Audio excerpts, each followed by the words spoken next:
Hello. Today we are going to work on putting into our CAD model of the B-17G this assembly right here. It's part of the tail wheel assembly, and it's more or less a switch assembly. On the back here you have a switch. It's just on the back side of this plate here, and when the tail wheel is retracted, I believe that it indicates either with the light on or with the light off. I don't quite remember right now. But what we're going to do is we're going to go into the Boeing microfilm scans, and we are going to make this model in Solidworks, and then hopefully place it into the model. We don't have the rest of the tail gear assembly, so it's more or less going to be free floating for now, but we will have this model and it will be complete.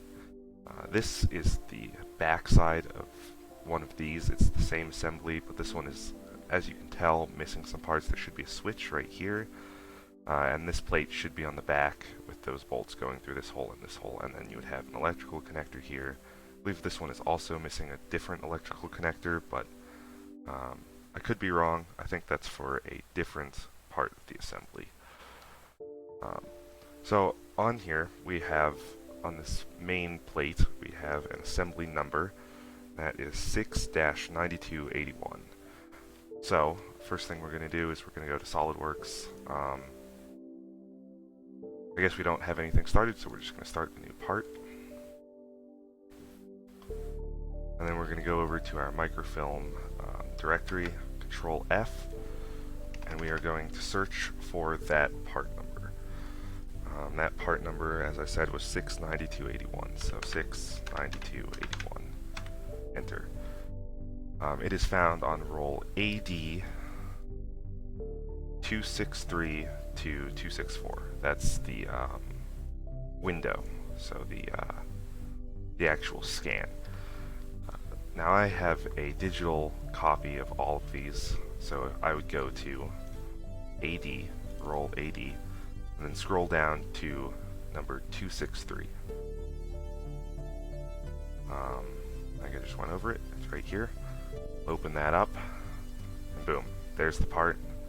Here's the assembly. So inside of that can that you could see, there's actually a spring. That's what this tells me.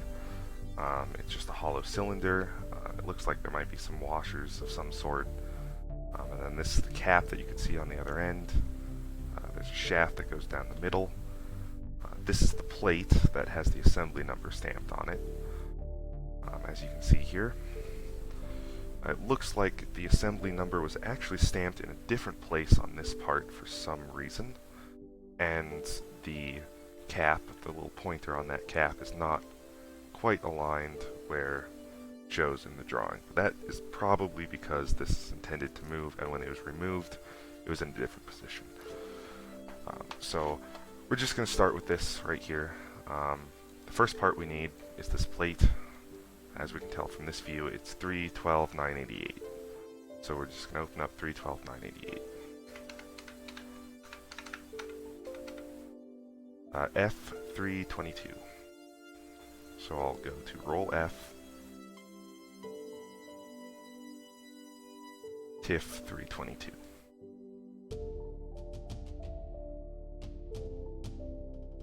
And there is the sheet for everything that we need to know to make this part.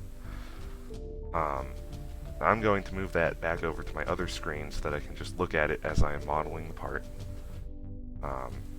But I actually believe that this is not just a part. Here, I'll show you what I mean. You can tell that this is actually an assembly, A, because it says it's an assembly, and B, there is a parts list. Now it looks like everything is made off of this sheet because the part numbers are just this and then an AN bolt.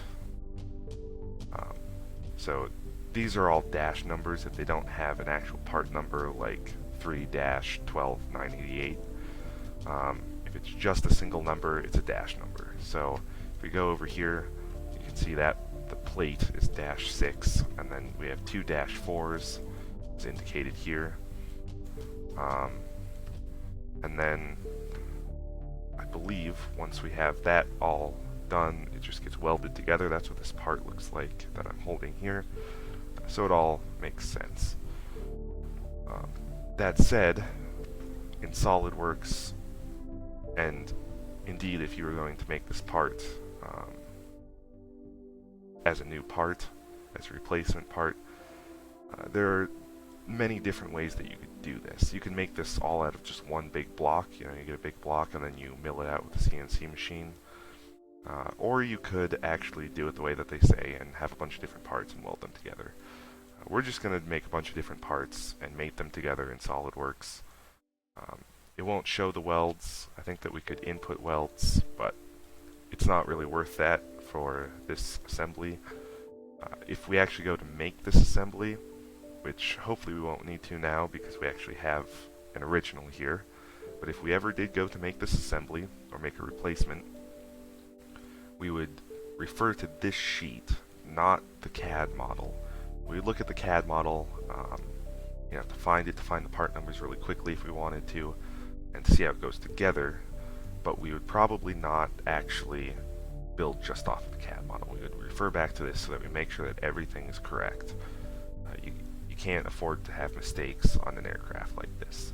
So, well, indeed any aircraft. So just a basic on the drawings. I put a tutorial like this on how to read these drawings way back on our Facebook page. But up here you have your data block for serial numbers. As you can see here, it just shows B-17E and B-17F used for this. A lot of times they didn't actually go back and update all of these for the later models, especially the G model. It just wasn't worth it. If a master assembly ahead of it calls out for B-17G, you're just going to use whatever's on here. And here we go, B-17G right there. And another little interesting note on these sheets is it's also used on the XF-8B, or is that XF-88? I'm not sure. I'm not familiar with that aircraft. But one thing that Boeing loved to do is, if they already had a drawing and they can use it again, they would just add it to the data block and go ahead and use it. They already have the tooling, they already have everything ready, and then you can just bolt it in and change it later if the aircraft goes into production. But so on a lot of these you will actually end up seeing B-29 and different X-type aircraft. Either way, let's get started here. I'm going to move this over to my other monitor so that I can look at it, and then we're going to open up SolidWorks. So first thing I'm going to do is I'm going to just save this. Now, I didn't follow the whole assembly path down. This is every folder is a main assembly, but I am just going to make a temporary folder because I don't want to go through and find out where all of this goes. So the first thing is that we need another folder in here, sort of as our master folder. That's going to hold this assembly here. So I'm just going to give it the part number 69281.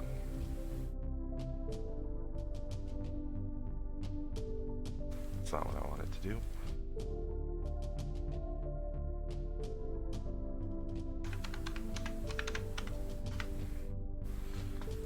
And then 69281 takes us to here.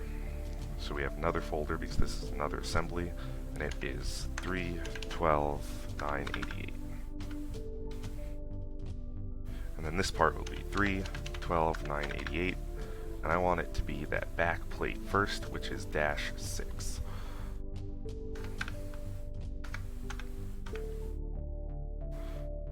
So first thing is we want to select a good plane to start with. I believe that this mounts with that plate on the vertical plane that goes through the center line of the aircraft. So I'm going to select right plane as our first plane to sketch on. First thing I always do is I just sketch some construction lines as my axes. They're very easy to dimension off of. Now if we take a look at this, you always want to pick the most logical sort of center point. Now here, our biggest sort of center lines here go through this main circle. That's a logical place to have the center of the assembly. most of the parts mount around this circle. So that's going to be our center point. Now before I put in any dimensions, I'm just going to give this a very quick sketch.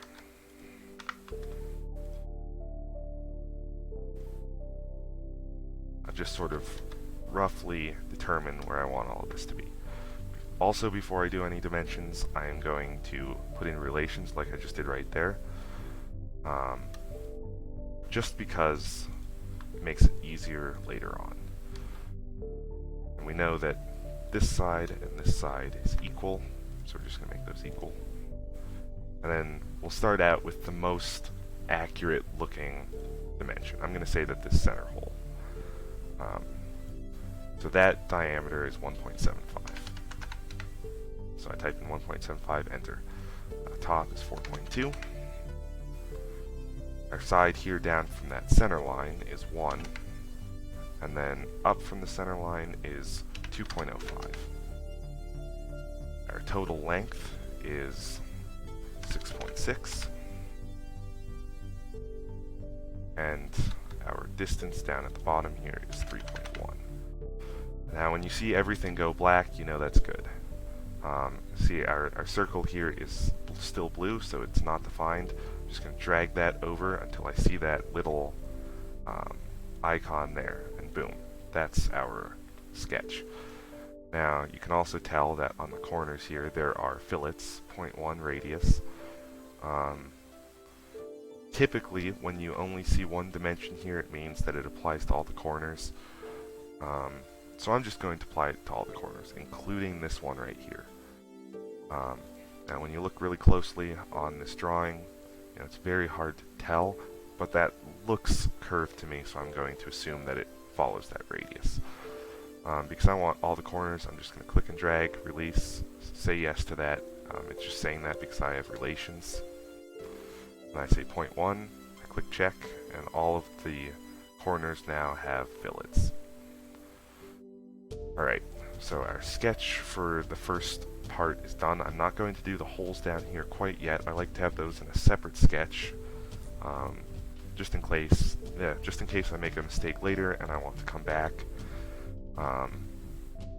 It's also pretty helpful because it doesn't get too cluttered. You know, you get a lot of these relations around here, and adding all those holes, it will get a little bit more complicated. So I don't know the thickness of that part, but if I go to the parts list, we see -6, it is the plate, and its thickness is 094 out of material 4. Flag 4 is 4130, and then an AN spec. I'm just going to call that 4130 a certain type of steel. So 094, that's our thickness, enter, and I'm going to set our material to 4130. A very common one used throughout the B-17 is normalized. This is the only 4130 that's normalized in Solidworks. I'm sure it's not quite the right material, but it is very close, and as far as weight is concerned, it will be accurate. So we're just going to save that, make sure we don't lose all of our information, and we're just going to make a sketch on this front plane. Do the same thing with the axes.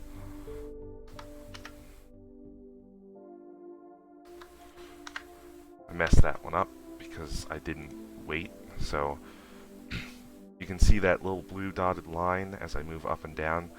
And when you click on that, it just indicates that you're perfectly off to the side. So you click once, and then you have this line, and if you keep it straight, you'll see those two little relations on the right side of my pen, a coincident and a horizontal. And I just click. It's fully defined except for the endpoints. You can see the endpoints are still blue. I don't really care about that. If you wanted to, you can click on the line and you can click infinite length, and the line becomes infinitely long. I usually don't do that, and be warned, once you do it, you cannot undo it without deleting the line and drawing it again. But it is helpful. You know, if you scroll out really far and you lose your part, you can always scroll in back towards it. But again, usually I don't have any parts big enough to really warrant that.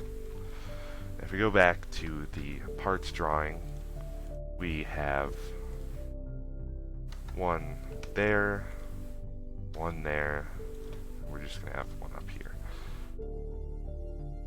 I didn't have to draw those lines, I just did it to be a little bit clearer in my own mind as I'm drawing this. Now this bottom hole right here is a 9/16 diameter, and it is 0.4 from the center line. Now this top hole is a 9/16. And there are two of them, and they are 1 inch apart, centered on the center line, so that's going to be 1/2 inch. Now the other part here, this other hole, is actually a smaller hole. It is a 7/16, and as you can see, I made a little horizontal relation there so that it can move out like this, but it will always stay horizontal with this other circle, as indicated in the drawing. Now this one is 0.5 over, so it's not equal here. And then we also have these holes up here. They are 2.78 apart, so I'm going to do 2.78 divided by 2. And then we have the radius, or the diameter. It is a 3/8 diameter. And now the last thing we need is the vertical dimensions off of this center line. This one is 2.7 inches. This one here is 2.83. And then this one here is, what is that one? Now, sometimes these dimensions get a little bit hard to see. Right now, I'm not actually seeing the vertical dimension off of these. We have a 0.45 to these corner holes, but I still don't see our vertical dimension here.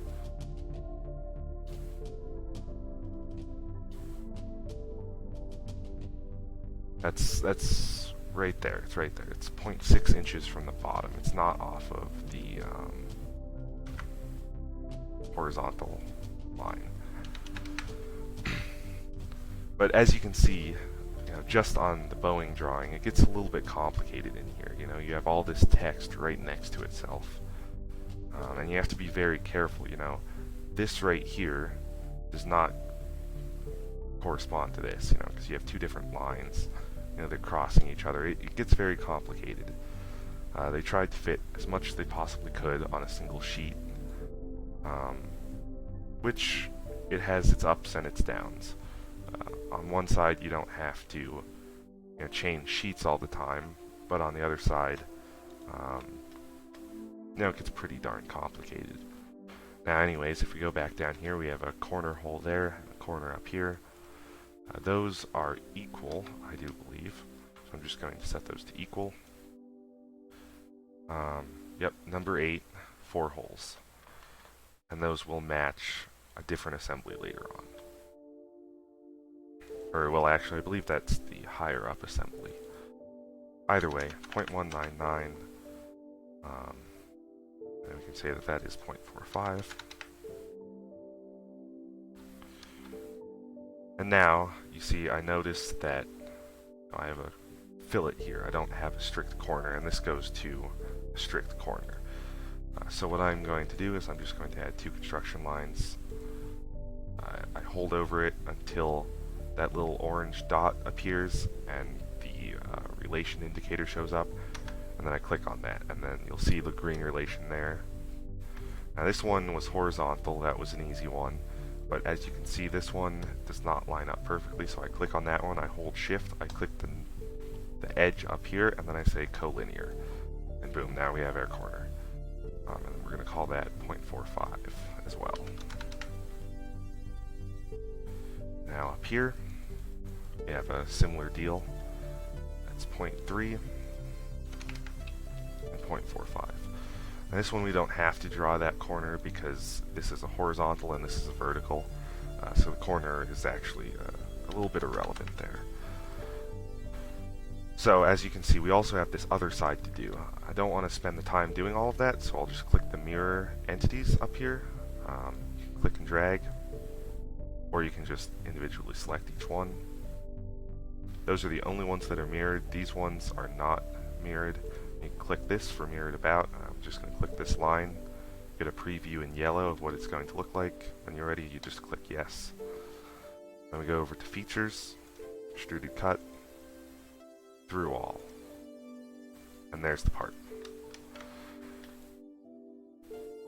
So now if we come back over here and we look at this assembly, we still have these parts, this cylinder, and this bolt. I'm probably not going to add the bolt. I usually try to avoid adding hardware. I'll add the hole, but it's not usually worth modeling the hardware. We know what the hardware is, we can still buy it, so for the most part, I just don't deal with it.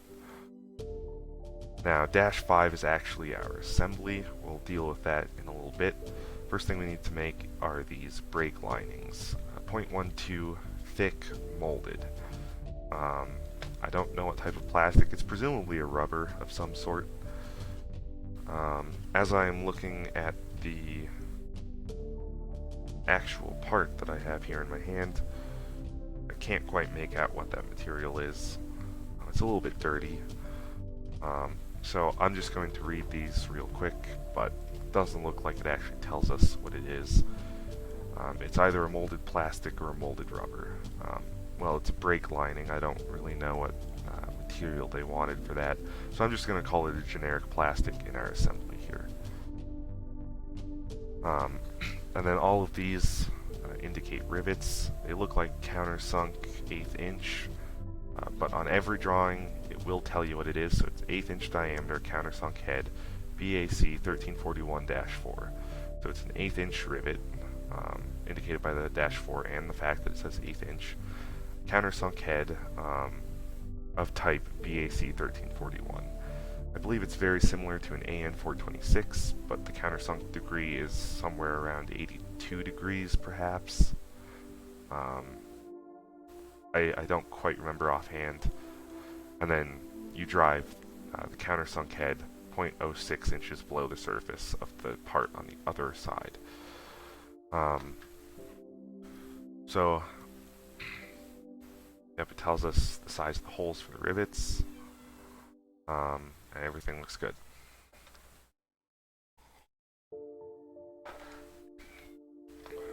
So I'll move this over to the side.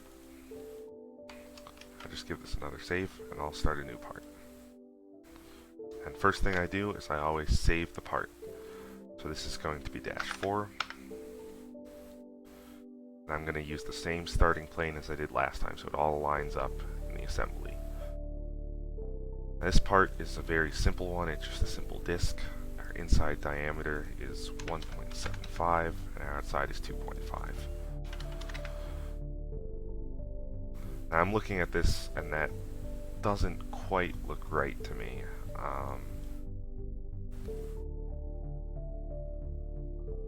Yep, that's because it is not right. This circle here is actually for the rivets, and our outside diameter is 3.25.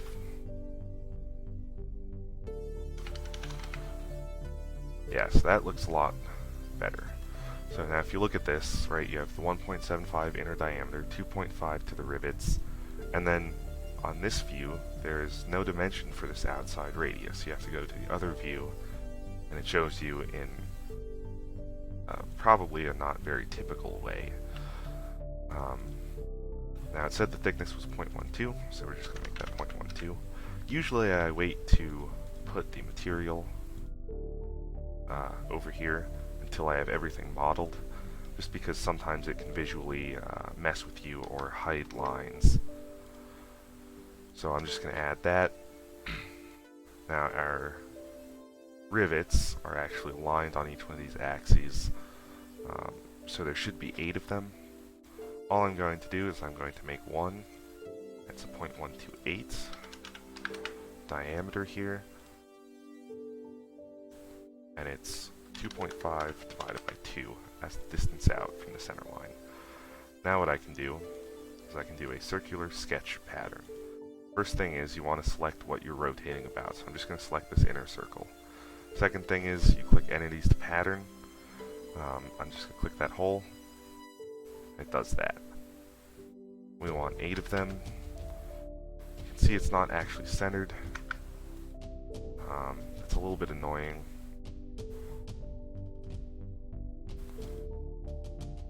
There we go. I just had to select that edge again.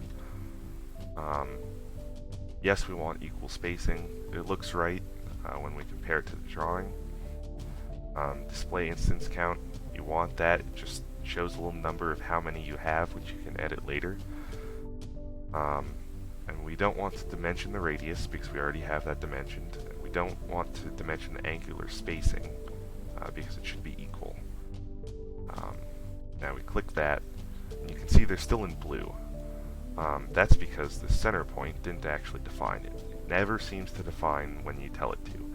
So you just click that, and you move it, and you drag it towards that origin or whatever point you need, and you just release once it shows that relation. Now they're all in black. You can see the number of instances is displayed as 8. Now if you ever want to go back and you want to edit it, because you made a mistake, double click on one of those patterned relations. It shows the little number sign.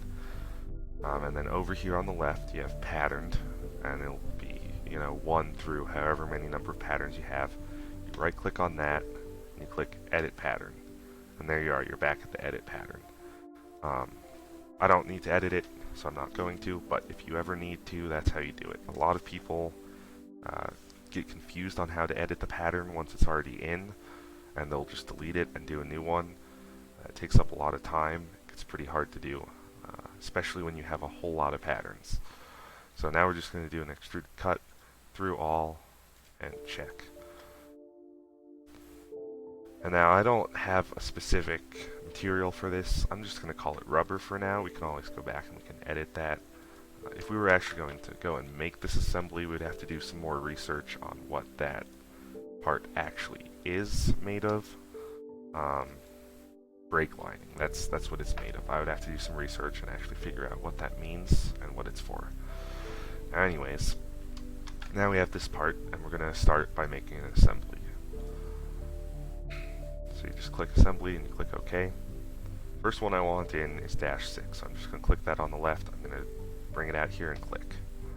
You can click anywhere, it doesn't really matter. Now over here on the left in our design tree, you have a little F in front of the part number.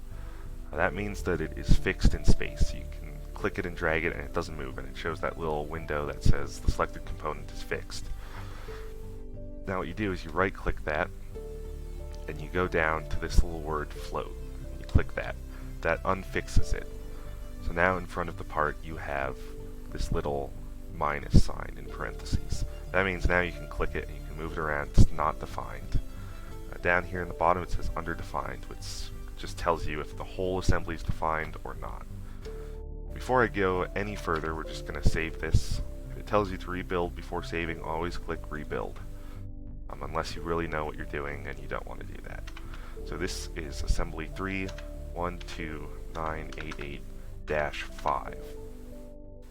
Now we know it's -5 and not just this number down here because it actually says the assembly here is -5. So that's what we're going to do.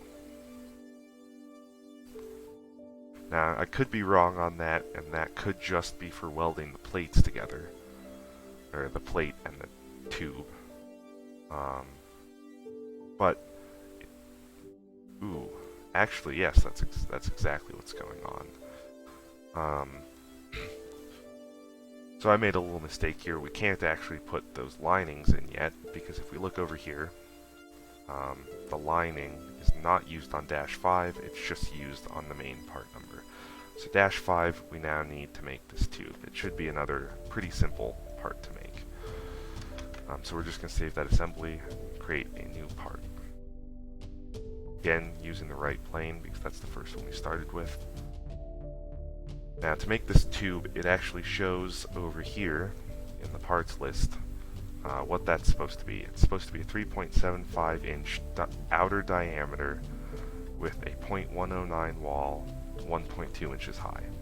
So that's what we're going to do. I'm going to do a little bit of an advanced trick here.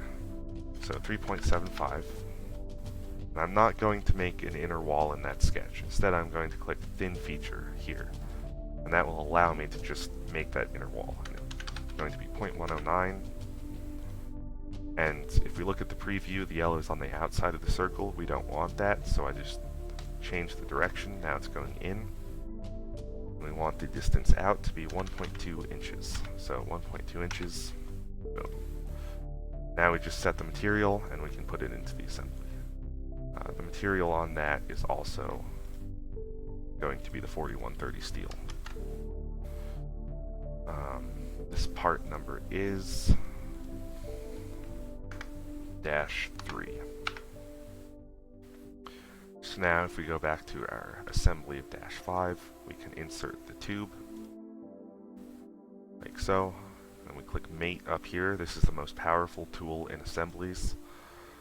We click the first surface that we want to mate, and we zoom in, click the second surface. And now they are coincident as defined over here. Press Enter and it works. Now I'm going to click the inside surface of this, the inside surface of that circle, and they become concentric. Now, just to make sure that this is defined, because right now you can still grab this circle and it will rotate, I am going to mate the right plane, or the top plane, and the top plane of this part together, so that now that cylinder cannot rotate around, because we're going to have a hole in there that a bolt fits into.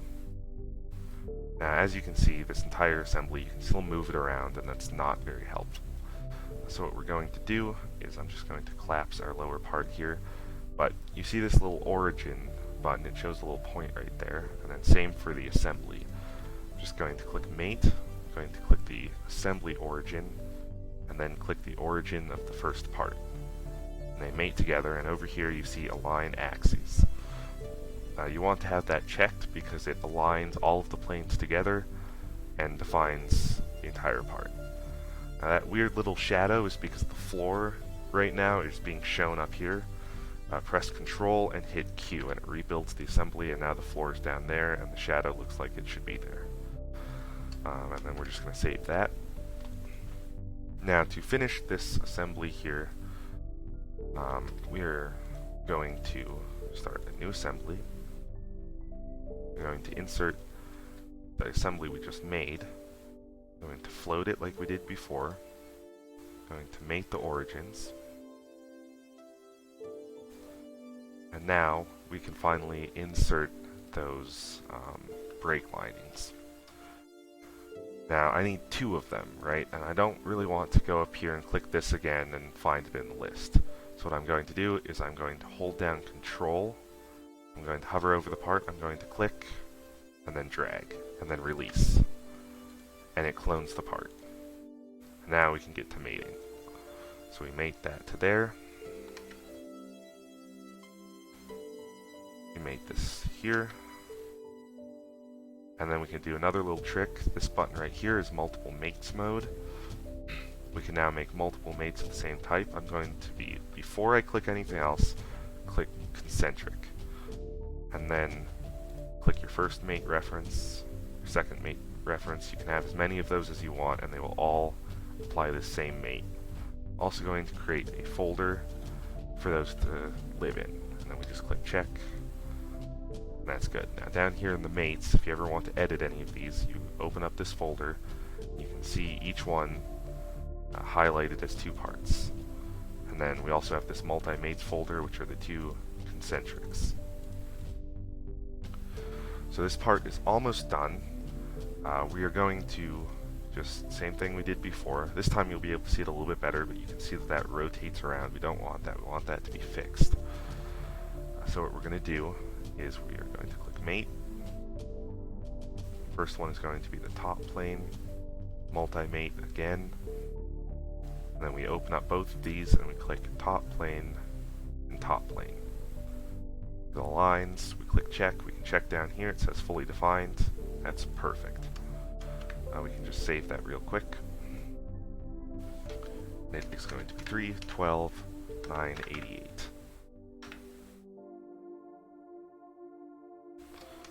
Just give it another save just to be sure. You don't want to lose your data, after you go through all of this. You don't want to lose all of your information. It's very painful if that happens. I've done it many times, and you can never be too safe when you're saving your work. So, just remember, always click save. So now, what we are going to do is we want these rivet holes that we put in the liner to also go through this back plate. Now the easiest way to do this is to right click that back plate and go to edit part. And everything else goes translucent.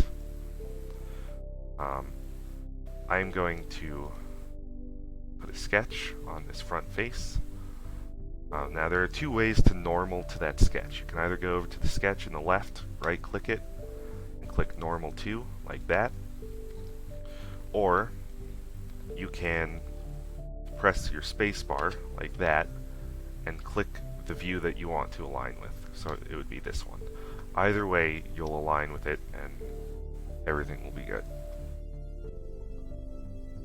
Now the first thing I want to do is take these holes and put them onto this. Really, that's the only thing I want to do here. Now, when I hover over these with my convert entities, nothing happens, right? That's because they are transparent and you are in an assembly mode. So if you hold shift, it allows you to select that. If you can't select it, hold shift, then I can. I'm just going to select all of those. Now I could either select all of those by hand, but if you have a different assembly where there are hundreds of rivet holes, you don't want to select each one by hand. It takes more time than it's worth. So I'm going to hold shift. I'm just going to click this entire face. And now over here, there's this little button, select all inner loops. I'm just going to click that, selects everything. Click this face over here, I delete that. I don't want the face, I just want these inner loops. And I click check. Now all of the holes have been converted to a sketch. Now I'm just going to click extruded cut, through all, check. And then over here, I leave the assembly mode. And boom, now we have holes through the entire assembly. And I'm just going to give that a quick save. Now the last thing we need to do is make the hole for this clevis pin. Or bolt, sorry. So it's an AN24-10. It's not terribly complicated. It looks like it's actually tacked on, so it should just be a straight hole that you put it in. The hole appears to be right here at the bottom, so that shouldn't be too hard to make. It's a 1/4 inch hole, and it has a chamfer on... Ooh, that's not even for the hole, that's just for this part. So we're just going to open up that part. Now on the top plane, I'm going to start a sketch. I'm just going to make one axis for this. 1/4 inch hole. And it is 0.42 from this outer edge. I'm just going to do extruded cut through all. And there's our hole. And then I just noticed that chamfer on the outside edge. We're just going to click the outside edge there, and it's 0.02, 45 degrees.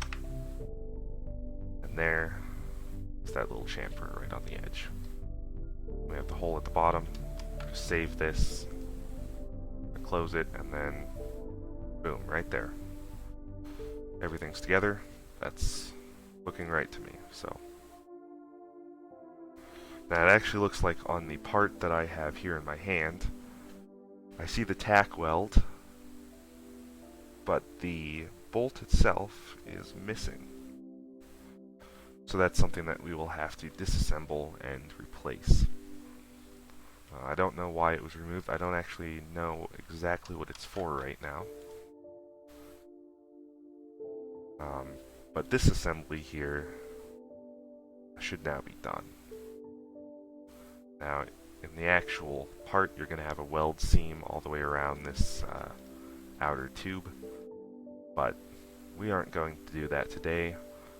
There's a feature in Solidworks where you can add a weld, but features in assemblies are a little bit trickier,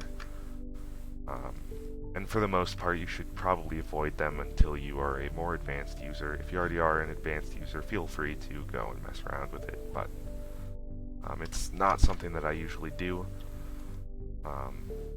They get a little bit complicated, and if you apply the feature to the parts, you can really mess up your model, so try not to do that. Now, on some of my models I've actually added rivets and bolts.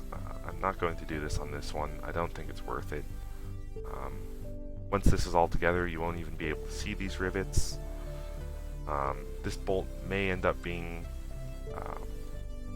needed for the upper assemblies, and if it is, that's just how we're going to do it.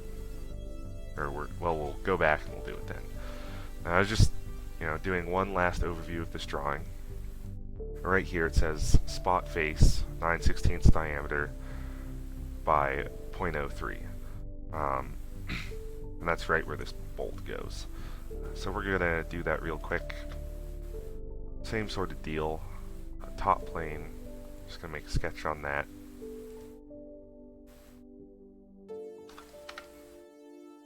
Single axis. I'm going to change our view to this so that we can see where this hole is.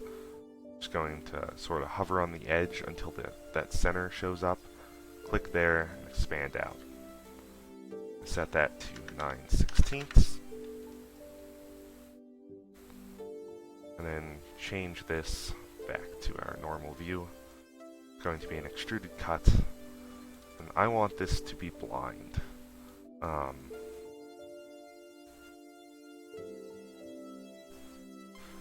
So it looks like it's a 0.03 corner radius. Don't really know what that would go for. Probably after the cut, maybe. I'm trying to look at the original part to try and figure that out. That's what it looks like. So because this is a spot face, I'm just sort of going to increase this until it looks about right.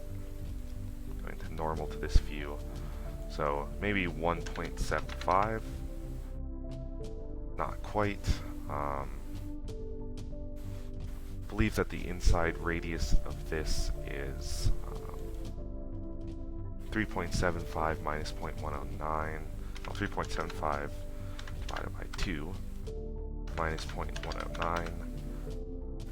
And that would be a perfect spot face. Right in the middle, there's no digging in, and then all along the sides it would make it flat. So I'm just going to say that we are going to have a perfect one. You can see how that works right there. Now, I think if you were actually going to make this, you wouldn't make that perfect. We can round to 1.77 maybe, or 1.79. I think that's a pretty good estimate of what the actual part would be. Then we're just going to add a little fillet, 0.03 inches.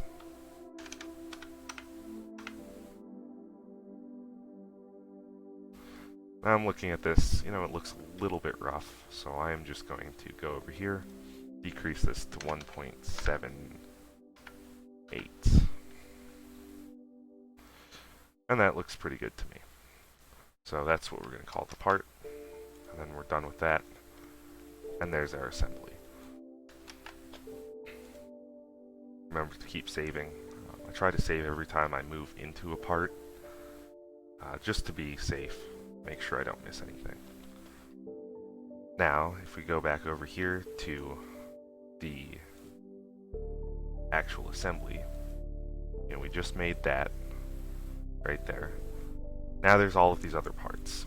And I would go through the same process, go over here. I would probably make this assembly next, just because it's lowest on the list. And then slowly work your way up, add parts, and eventually you will end up with the complete assembly. Now, I'm not going to go through the whole thing today, because it would take way too long, but you can see where we're going with this. That's the very basic assembly right there. And if we go back to our picture here, you can see that's just about perfect. Now we don't have any of this stuff in here yet, or this cover, or the electrical connectors, but this plate itself is right on.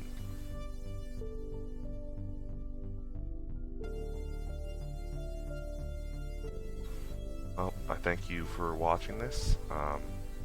Hopefully, if you go on and make any of your own models, you can use some of this information. So best of luck.